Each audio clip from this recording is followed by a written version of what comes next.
لەبارەی چارەسەرکردنی کێشەکانی هەرێمی کوردستان وتەبێژی ئەنجومەنی ناوەندی یەکێتی نیشتیمانی کوردستان ڕایگەیاند ئیدی سەردەمی موجامەلات و غروری سیاسی لە کوردستان بەسەر چووە و پێویستە حکوومەت و هێزە سیاسیەکان بزانن چی بەسەر ئەم هەرێمەدا هاتووە.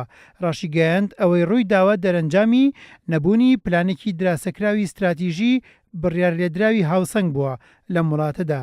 پێشوازی لە سەردانی وەفدی حکوومەتیش دەکات بۆ لای لایەنەکان و ئومێد دەخوازێت هەمان پێکەوە لەگەڵ حکوومەت چارەسەری کێشەکان بکەن.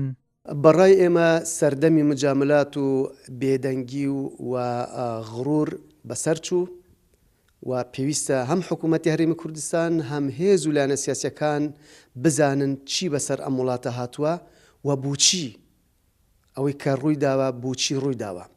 ئەوەی کە ئێستا ڕووی داوە لەم وڵاتەدا دەرەنجامی نەبوونی پلانێکی دیراسەکراوی استراتیژی بڕیار لێدراوی هاوسەنگ و هاوبەش بووە لەم وڵاتەدا. ئەگەر ئەمە نەکرێ پێداچوونەوە لەمە نەکرێ بەڕای من وا ئاسان نییە ئیرادەیەکی هاوبەش دروست بێ لەم وڵاتەدا و بەبێ خیتابێکی هاوبەش و ئیرادەیەکی هاوبەش و پلانێکی استراتیژی ئێمە وەکو گەلی کورد وەکو هێز و لایەنە سیاسیەکان وەکو حکوومەتی هەرێمی کوردستان لە ناو هەمان بازنەدا دەخولێنەوە. سەردان زۆر گرنگە بەڵام وتم ئەبێ بزانین چی ڕوویداوە و بۆ چی ڕوویداوە. ئومێد ئەوەیە کە هەموو هێز و لایەنە سیاسیەکان و حکوومەتی هەرێمی کوردستان بگەنە ئەو ڕایەی کە پێویستی بە پلانێکی استراتیژی دیراسەکراو بڕیار لێدراوی هاوسەنگ و هاوبەش هەیە لەم وڵاتە بۆی ئیرادەیەکی هاوبەش دروست ببێت. ئەندامێکی سەرکردایەتی یەکگرتووی ئیسلامیش ڕایگەیاند بارودۆخی هەرێمی کوردستان وا دەخوازێت کە هەموو لایەنە سیاسیەکان لێک تێگەیشتنی هاوبەش دروست بکەن بۆ چارەسەرکردنی گرفتەکان. سەردان و کۆبوونەوەی وەفدی حکوومەت بۆ لای حیزبە سیاسیەکان بە گرنگ دەزانێت بۆ تێپەڕاندنی ئەم بارودۆخە.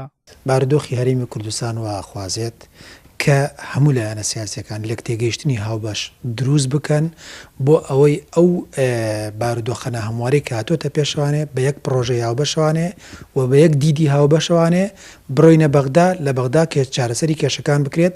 بۆیە ئەم سەردانانە سەردانێکە کە کاتی ئەوە هاتووە لەوەی کە هەموو لایەکمان بەیەکەوە کۆبینەوانێ بۆی بتوانین یەک گوتار و یەک خیتابمانە بێت. ئەگەر نا کاتی مزایداتی سیاسی نەماوە بەڕاستی ئەو بارودۆخە بەسەر چوو.